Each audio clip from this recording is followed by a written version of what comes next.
നീ എന്തിവിടെ ഇരിക്കണ? നീ ഇവിടെ ഇരിക്കുവായിരുന്നോ? നമ്മള് വിചാരിച്ചല്ല ഏട്ടാ, അതൊക്കെ മേലെയാണ്. നന്നായിട്ട് നിന്ന് പരുങ്ങുന്നുണ്ട്. കാര്യം പറ എന്താണ്? കാര്യം പറ എന്താണ്? നല്ലതായിട്ട് നിന്ന് പരുങ്ങുന്നുണ്ട്. എന്താടാ ശിബു, നമ്മൾ വിചാരിക്കും പോലല്ല. പിന്നെ അങ്ങേർക്ക് ജൈവോത്രി വാക്സിന്റെ ഡീലിംഗും പരിപാടിക്കുന്നു. എന്താ അവൻ എനിക്കൊരു സാധനം തന്നു. എന്താ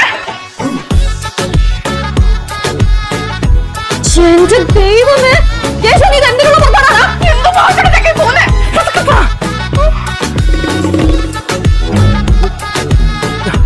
പറഞ്ഞില്ലേ നമ്മുടെ കയ്യിൽ നിൽക്കുന്ന കളിയില്ല. ഞാൻ ആദ്യം വിചാരിച്ചത് നമ്മൾ വിചാരിച്ച നടക്കുന്നു. എന്തിനാണ് വാങ്ങാൻ പോയത്? വാങ്ങാൻ കൈ വെച്ചത്. എന്റെ ദൈവമേ, ഈ ചെറുക്കനെ കൊണ്ട്